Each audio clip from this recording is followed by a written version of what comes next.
Welcome again. I am Parveen Sharma from BLS Institute Bikaner. I welcome to all at YouTube channel of our institute. So friends, in our online class series, today we will talk about points to be considered while calculating average profit. हम admission वाले chapter के अंदर goodwill का topic कर रहे हैं. उसके अंदर हमने लास्ट क्लास में किया था कि सिंपल एवरेज प्रॉफिट से गुडविल कैसे कैलकुलेट होती है. आज की क्लास में हम उसी से रिलेटेड नेक्स्ट टॉपिक कि जब एवरेज प्रॉफिट कैलकुलेट करते हैं तो उसमें किन किन बातों का ध्यान रखना है. पिछली क्लास में हमने एवरेज प्रॉफिट कैलकुलेट करके गुडविल कैलकुलेट की थी. एक सिंपल न्यूमेरिकल क्वेश्चन भी किया था हमने, जिसमें हमने देखा कि एवरेज प्रॉफिट कैसे कैलकुलेट होते हैं और गुडविल एवरेज प्रॉफिट के बेस पे कैसे कैलकुलेट होती है. आज हम बात करते हैं कि जब एवरेज प्रॉफिट कैलकुलेट की जाती है तो उस समय किन बातों का ध्यान रखना है, कौन कौन से पॉइंट्स हैं. मेन एवरेज प्रॉफिट कैलकुलेट करते समय आपको 3 बातों का ध्यान रखना है. The first thing is abnormal profit का असामान्य लाभ. अगर आपको किसी क्वेश्चन के अंदर किसी ईयर में कहा गया है कि इस पर्टिकुलर ईयर में असामान्य लाभ है, एबनॉर्मल प्रॉफिट है, तो आपको उन एबनॉर्मल प्रॉफिट को रिलेटेड ईयर से क्या कर देने हैं, वापस लेस कर देने हैं, घटा देने हैं. क्लियर है. एबनॉर्मल प्रॉफिट अगर किसी साल में है तो उसे क्या कर देने हैं, वापस उस साल में से घटा देने हैं. एबनॉर्मल प्रॉफिट असामान्य लाभ वो होते हैं जो आपके सामान्य क्रियाकलापों से या सामान्य ऑपरेशन से, नॉर्मल ऑपरेशन ऑफ फर्म से नहीं होते हैं. जैसे हम नॉर्मल प्रॉफिट की बात करें तो नॉर्मल प्रॉफिट तो वो है, जैसे मान लो आपका जिस चीज़ का बिज़नेस है, आपने वो प्रोडक्ट बनाया और उस प्रोडक्ट को बेचा, उस पर जो आपको प्रॉफिट हुआ, सेल से प्रॉफिट जो है वो कोई प्रॉब्लम नहीं है, वो आपके नॉर्मल प्रॉफिट है. एबनॉर्मल प्रॉफिट जैसे lottery winning, amount receive from lottery winning. आपने किसी साल कोई लॉटरी में पैसा लगा रखा था, वो लॉटरी आपको लग गई या उस लॉटरी से आपको कुछ प्रॉफिट हुआ, तो वो कौन सा प्रॉफिट होगा, वो आपका एबनॉर्मल प्रॉफिट होगा, असामान्य लाभ होगा. अगर किसी साल में असामान्य लाभ है तो वो वापस क्या कर देंगे, लेस कर देंगे. जब आप एवरेज प्रॉफिट कैलकुलेट करेंगे उस समय इन बातों का ध्यान रखना है. ऐसे ही एबनॉर्मल लॉस है, ये वापस क्या हो जाएंगे, ऐड हो जाएंगे. इन्हें आप कर देंगे ऐड, ये होंगे प्लस. ध्यान रखें, अगर एबनॉर्मल लॉस हैं तो वो क्या हो जाएंगे, वापस उस साल में ऐड हो जाएंगे. अगर एबनॉर्मल प्रॉफिट है तो वो क्या कर देंगे, आप उन्हें लेस कर देंगे. ऐसे ही income from non trade investment, गैर व्यापारिक विनियोगों से आय अगर हैं वो भी वापस क्या हो जाएंगी, लेस हो जाएंगी. क्लियर है. अब आप देख ही रहे हैं कि ऐसी इनकम जो डेली रूटीन की नहीं है, एक्स्ट्रा इनकम है, तो ऐसी इनकम क्या होती है, उस साल के प्रॉफिट में से वापस लेस कर दी जाएंगी. तो इन बातों का ध्यान रखना है एवरेज प्रॉफिट कैलकुलेट करते समय. एंड नेक्स्ट देखिए, नेक्स्ट जो हमारा गुडविल कैलकुलेशन का मेथड है वो आज का है weighted average profit method. Second method की बात करते हैं आज हम. वो हमारा मेथड रहेगा वेटेड एवरेज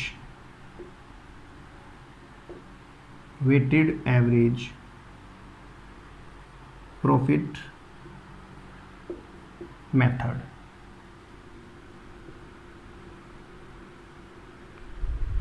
भारित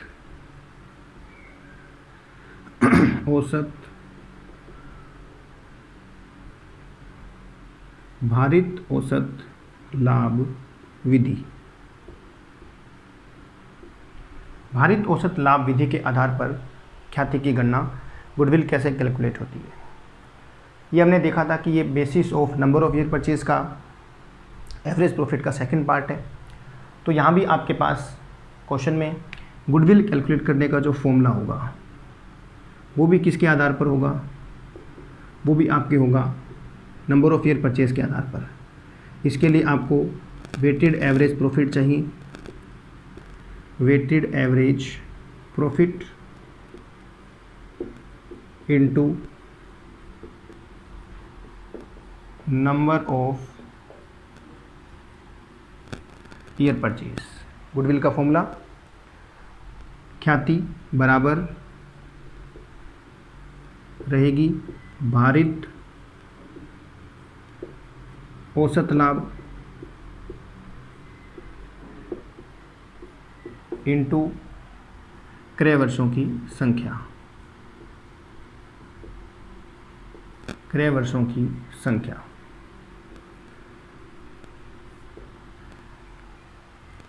सेम वही बात, नंबर ऑफ ईयर परचेज आपको गिवन होंगे और वेटेड एवरेज प्रॉफिट आपको क्या होगा, कैलकुलेट करना होगा। तो देखिए फॉर्मूला वेटेड एवरेज प्रॉफिट कैसे कैलकुलेट होता है। वेटेड एवरेज प्रॉफिट कैलकुलेट करने के लिए फॉर्मूला देखिए, वेटेड एवरेज प्रॉफिट ये आपके कैलकुलेट किया जाता है total of product divide by total of product divide by total of weight. गुणनफलों का योग भाग में कुल भार। यहाँ से आपके क्या निकल जाएंगे, भारित औसत लाभ निकल जाएंगे और क्रय वर्षों की संख्या आपको दी हुई होगी। जब मल्टीप्लाई करेंगे तो क्या कैलकुलेट हो जाएगी, गुडविल हो जाएगी। आइए देखते हैं एक एग्जांपल। इस एग्जांपल के माध्यम से हम करते हैं क्वेश्चन।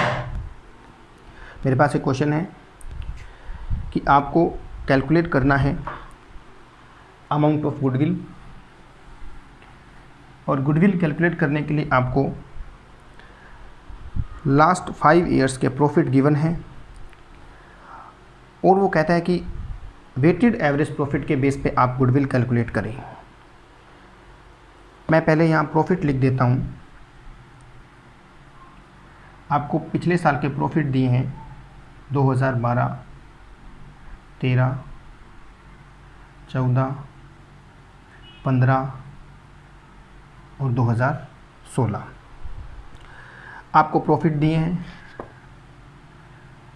प्रॉफिट है 2012 में 10,000, नेक्स्ट आपको दिया हुआ है 12,000, ऐसे ही आपको प्रॉफिट दिया है 15,000 एंड 20,000 और इसी के साथ ही आपको प्रॉफिट दिया हुआ है 30,000। आपको पिछले 5 साल के प्रॉफिट दिए हैं और इसके बेस पे आपको कह रहा है कि calculate the amount of goodwill on the basis of weighted average profit and 3 number of year purchase, कि 3 क्रय वर्षों के आधार पर भारित औसत लाभ विधि से ख्याति की गणना करें। पिछले 5 साल के प्रॉफिट हैं। नंबर ऑफ ईयर परचेज की बात करें तो वो आपको गिवन है,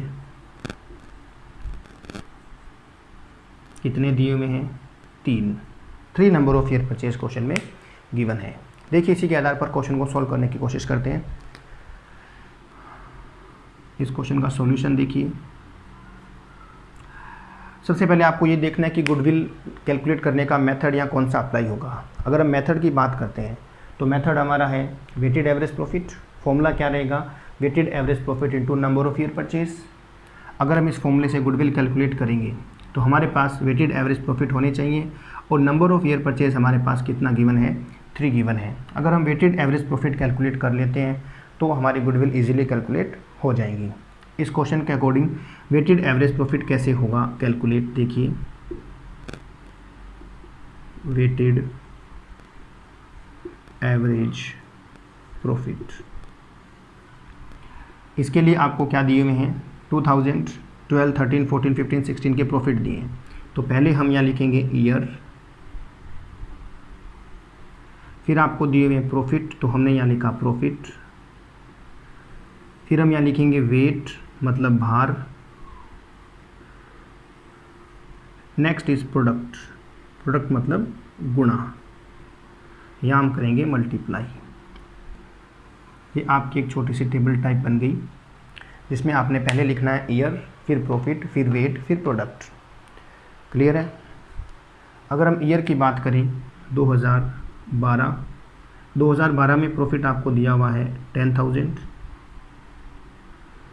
2013 की बात करें तो 13 में प्रॉफिट आपको दिया हुआ है 12,000। 2014 में प्रॉफिट गिवन है 15,000, 2015 में प्रॉफिट गिवन है आपको 20,000 और 2016 में जो प्रॉफिट है वो आपका है 30,000। ये तो आपको गिवन है। अब बात आती है थर्ड कॉलम की, वेट की। भार कैसे देंगे? अगर या तो क्वेश्चन में आपको भार दिए हुए हैं तो ठीक है, अदरवाइज़ आपको क्या करना है, भार अपने हिसाब से देने हैं। पहले साल को मैंने भार दिया 1, सेकेंड ईयर को 2, 3, 4, 5, ऐसे मैंने क्या दे दिए, भार दे दिए। 1, 2, 3, 4, 5 आप इसके अकॉर्डिंग दे सकते हैं, या फिर क्वेश्चन में अगर आपको वेट गिवन है तो आप उन वेट को यहाँ पुट कर देंगे। उसके बाद प्रोडक्ट क्या करेंगे, प्रॉफिट और वेट को मल्टीप्लाई करेंगे। 10,000 इंटू 1 कितना होगा 10,000, 12 इंटू 2 24,000, 15 इंटू 3 45,000, 20 इंटू 4 80,000, 30 इंटू 5 1,50,000। ये कैलकुलेट करने के बाद आप टोटल करेंगे, टोटल ऑफ वेट 5, 4, 9, 12 और 3 15। टोटल ऑफ वेट कितना आया 15। कुल भार कितने हुए आपके 15 हुए। प्रोडक्ट ये जो इसका जो टोटल करेंगे, यहाँ टोटल आपके कितना होगा, ये आपके टोटल आ जाएगा 3,09,000। जब आप इसको ऐड करेंगे तो आपके पास टोटल आएगा 3,09,000 आ जाएगा। क्लियर है? अब आपके पास टोटल ऑफ प्रोडक्ट भी है, कुल भार भी है। आप यहाँ से क्या कैलकुलेट कर लेंगे, वेटेड एवरेज प्रॉफिट निकाल लेंगे। अगर हम बात करें वेटेड एवरेज प्रॉफिट की, तो उसके लिए फॉर्मूला हमने देखा था कि टोटल ऑफ प्रोडक्ट वो आपके पास है 3,09,000 एंड डिवाइड करेंगे टोटल ऑफ वेट से, वो है 15। डिवाइड करेंगे इसको 3,09,000 को 15 से, तो आपके पास आएगा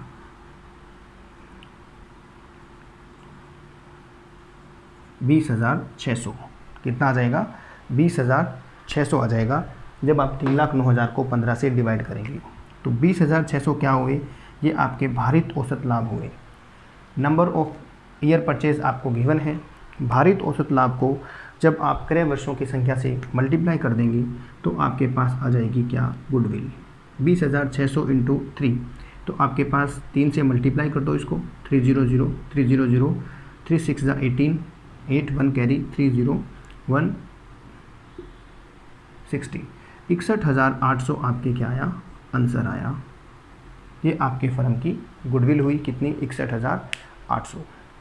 ठीक है, इस तरह से आप कैलकुलेट कर लेंगे वेटेड एवरेज प्रॉफिट को। स्टूडेंट्स देखिए, मैं बार बार समझा रहा हूँ आपको कि जब भी आप फॉर्मूले से गुडविल कैलकुलेट करेंगे तो ये गुडविल आपके किसकी आएगी, पूरे फर्म की गुडविल आएगी, ना कि किसी पर्टिकुलर पार्टनर की गुडविल आएगी।